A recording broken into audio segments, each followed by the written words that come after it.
कि नेपाल ने 100 रुपए का करेंसी नोट जारी किया और उसमें वो मैप जिसमें 3 भारतीय क्षेत्रों को उसने अपना बताया। ये 3 क्षेत्र बहुत पहले भी चर्चा में आ चुके हैं। लिम्पिधुरा की बात हम करते हैं, कालापानी की, लिपुलेख की हम बात करते आए हैं।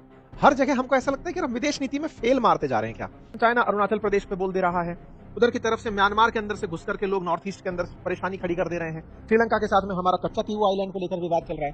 बांग्लादेश के साथ वहां पे घुसे हैं जो शरणार्थी हैं उनका विवाद चल रहा है। नेपाल के साथ अब सीमा विवाद चल रहा है।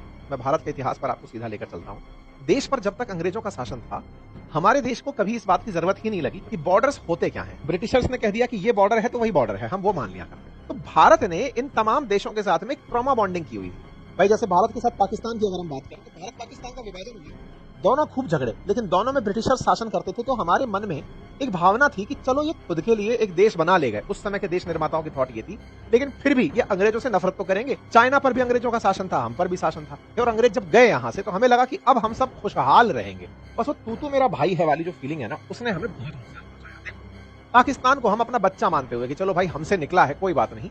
हमें क्या पता था कि हमारे ये जो सह अस्तित्व का भाव है वो उसके अंदर उसके राक्षस को और बड़ा कर देगा, और वो चुपके से कश्मीर के अंदर घुस आता है और आधा कश्मीर पर कब्जा करके बैठ जाता है। थोड़ा समय बीतता है, हम चाइना के साथ ये फीलिंग लेकर चलते हैं कि नहीं साहब, चाइना तो हिंदी चीनी भाई भाई हैं, दोनों में ही इतनी आबादी है, इतनी गरीबी है, इतनी सारी दिक्कतें हैं, हम दोनों साथ उठेंगे, एक दूसरे के खिलाफ कुछ नहीं करेंगे। भारत तो अब हमारे ऊपर अत्यधिक विश्वास करता है, विश्वास है तो तोड़ने के लिए होता है, चलो तोड़ देंगे।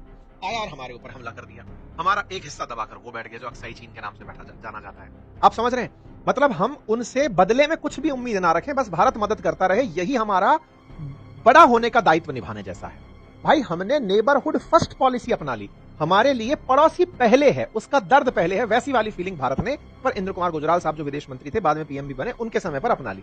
ये था भारत का एक लिखित बयान, जिसको कह सकते हैं विदेश नीति में हम ये ध्यान रखते थे कि पड़ोसियों के मामले में देने का काम हमें करना है। अब हमने वहां इंफ्रास्ट्रक्चर निर्माण में बीआरओ को खूब सारे ऑपरेशंस दिए हुए हैं, बॉर्डर रोड ऑर्गेनाइजेशन, सड़कें बनाओ, पुल बनाओ, यहां पर पूरी तारबंदी करो, और G20 जैसी बैठक हो रही है, हम अपने लोगों को उठाकर ले जाते हैं और अरुणाचल प्रदेश में बैठक करा देते हैं कि लो, चाइना को मिर्ची लगे तो लगने तो हमें मतलब नहीं है हिंदी चीनी भाई भाई से। हमने तो सीधा ले जाकर के अरुणाचल प्रदेश में G20 की मीटिंग करा दी कि दुनिया वालों देख लो अरुणाचल प्रदेश इंडिया में, क्योंकि G20 इंडिया में हो रहा है। हम श्रीनगर में ले जाकर G20 की बैठक करा दे रहे हैं, लो करा दी।